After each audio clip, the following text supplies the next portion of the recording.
Saudara, sosok IWAS yang kini menjadi tersangka pelecehan seksual di Lombok, Nusa Tenggara Barat kini terus jadi sorotan publik. Kasusnya ramai diperbincangkan dengan menuai tanda tanya besar di masyarakat. Lantaran dengan kondisinya saat ini, rasa-rasanya tudingan yang dialamatkan padanya sulit dipercaya. Namun nyatanya sejak muncul laporan seorang perempuan yang mengaku dilecehkan oleh IWAS dari waktu ke waktu, jumlah korbannya terus bertambah. Lambat laun keraguan khalayak ramai atas ketidakberdayaan IWAS mulai memudar.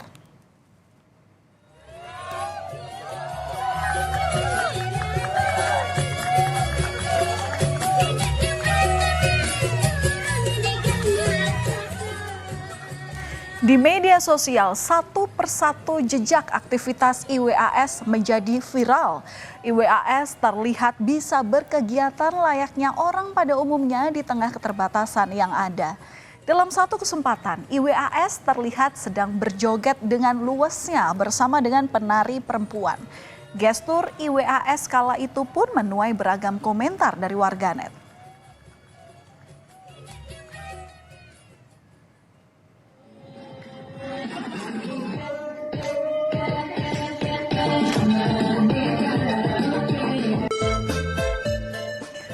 Selain itu beredar pula video IWAS yang tengah bersama dengan teman-temannya.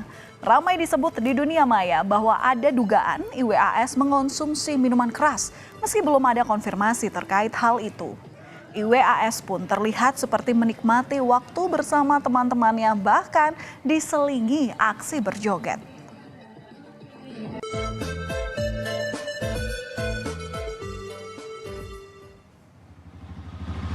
Ya, kita lepas rem tangan ya. Sudah dilepas rem tangan. Kita tahan gas dan tahan remnya sedikit. Sedikit digas. Iya. Dan saudara, dalam kesehariannya IWAS juga diketahui bisa mengendarai motor. Lalu bagaimana caranya? Dalam video yang beredar ini, saudara, tampak ia menunjukkan caranya untuk bisa bermotor walaupun tidak memiliki tangan.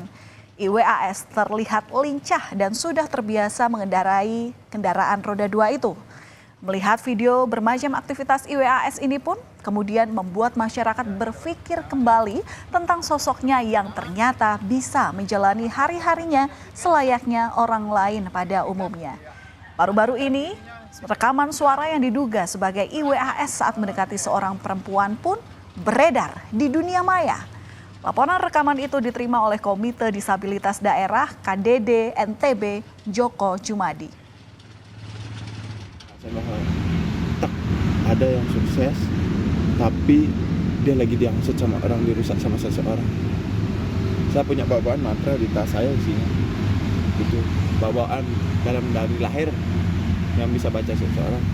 Saya tahu kamu lagi banyak masalah. Saya bilang kamu harus kuat. Kalau enggak, kamu akan sukses. Percaya sama saya. Siapa nama kamu? Iku. 6 tahun saya nyari kamu. Tanpa saya sadarin kemana saya nyari orang yang bisa mengerti. Enggak saya tahu di mana. Entah hati saya kenapa jatuh di sini deh. Dari mana saya tahu? Itu pikiran. Kamu mau berubah atau tidak? Kalau kamu tidak mau berubah, saya pergi. Tapi kalau kamu berubah, saya akan tetap di sini dengan mengasih tahu bagaimana cara kesuksesan kamu. Setelah berbagai pro kontra muncul sejak penetapan IWAS sebagai tersangka kasus pelecehan seksual, polisi akhirnya menggelar rekonstruksi terkait kasus ini. Rekonstruksi digelar di 3 lokasi tempat kejadian perkara, yakni di Taman Udayana Mataram, Nang Homestay, dan Jalan di Islamic Center Mataram.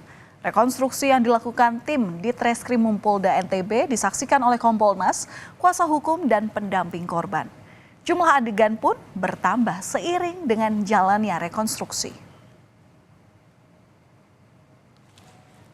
Tersangka IWAS dihadirkan dalam rekonstruksi atas kasus dugaan pelecehan seksual berdasarkan laporan korban berinisial AM. Seluruh adegan dalam rekonstruksi ini dilakukan berdasarkan keterangan dari 2 versi, yakni dari korban dan juga dari tersangka. Seluruh adegan dalam rekonstruksi ini akan menjadi bagian dari kelengkapan berkas perkara. Dalam salah satu adegan, tersangka disebut memerintahkan korban untuk membayar uang pada penjaga homestay. Sebenarnya ada 28 adegan yang tertuang dalam BAP yang kita skenario-kan. Tetapi saat ini berkembang di lapangan itu ada 49 adegan. Hal ini disampaikan karena ada perkembangan perbuatan yang dilakukan oleh tersangka itu mengembang di lapangan. Ini kami laksanakan, kenapa? Karena kami mengakomodir keterangan-keterangan yang diberikan oleh tersangka dan perbuatan yang dilakukan di 3 TKP.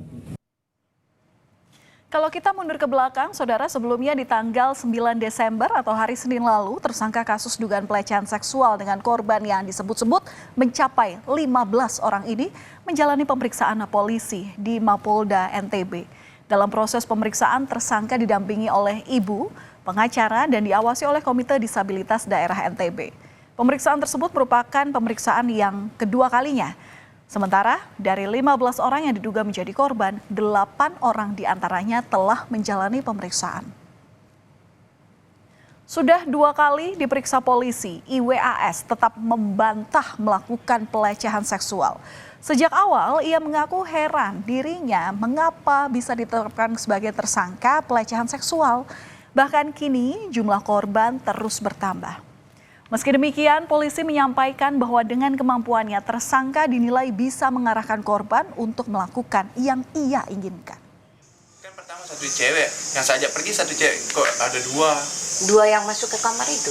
Enggak, maksudnya yang laporan ketemu itu, ya gitu. Oh, laporan ada 2 korban. Ya itu ditambahin sama siapa polisinya atau siapa gitu. Saya ditanya-tanya sama polisinya, mungkin yang dulu-dulu itu dinain atau gimana, itu yang saya nggak tahu. Saya nggak berani ngomong apa-apa. Yang pertamanya satu laporan ini, yang saya bingungkan mungkin dicari-cari kesalahan saya yang dulu-dulu. Karena mungkin peristiwa yang terdahulu sama mantan pacaran ini belum lama terjadi, ya, belum lama hilang, dia ancam ada kalimat seperti itu, dia terpaksa menuruti apa kemauan dari si pelaku. Ya, berangkatlah ke salah satu homestay, yang memang kendaraan yang digunakan kendaraan korban. Karena memang pelaku tidak membawa kendaraan, tetapi yang mengarahkan ke homestay atas nama homestay Nans itu adalah si pelaku.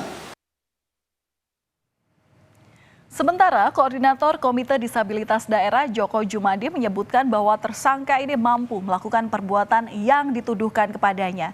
Sebelumnya terhadap tersangka dilakukan penilaian personal yang kemudian bisa menjadi salah satu dasar untuk melihat kapabilitas tersangka dalam melakukan suatu hal. Joko pun bilang bahwa posisi Komite Disabilitas Daerah bukan sebagai pembela tersangka, melainkan memastikan hak-hak tersangka yang merupakan penyandang disabilitas terpenuhi.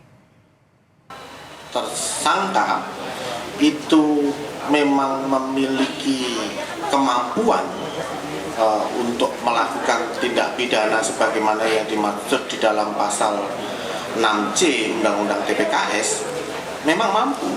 Kami juga melakukan, kalau di dalam konteks penanganan kasus kan di awal ketika disabilitas berhadapan dengan hukum itu ada namanya penilaian personal, dan penilaian personal ini kami lakukan antara Polda dengan KDD, itu melakukan penilaian personal sehingga memungkinkan bahwa memang si pelaku memiliki kualifikasi dan mampu dipertanggungjawabkan terhadap kasus ini sehingga kasus ini tetap berlanjut. Sedangkan Menteri Sosial Saifullah Yusuf juga sempat melihat penanganan tersangka IWAS dalam kunjungannya ke Mataram, Nusa Tenggara Barat. Ia meninjau bagaimana proses kolaborasi Komite Disabilitas Daerah dengan Polda NTB. Mensos juga meninjau fasilitas dan penanganan tersangka IWAS. Ia juga memastikan hak-hak tersangka yang merupakan penyandang disabilitas terpenuhi saat dilakukannya pemeriksaan di kantor polisi meski sebagai tersangka. Butuhkan apa, kursi roda atau mungkin juga fasilitas-fasilitas lain seperti toiletnya segala macam, itu kan memerlukan layanan khusus. Jadi yang sifatnya layanan-layanan khusus itu disiapkan semua oleh bapak-bapak kepolisian. Ini penting sekali. Jadi sehingga ketika Mas Agus misalnya yang diperiksa memang dalam keadaan tidak tertekan, dalam keadaan nyaman, sehingga dia siap diperiksa karena hak-haknya sudah dipenuhi. Di sisi lain, menurut pendamping korban, sejumlah korban merasa terpukul karena bantahan tersangka.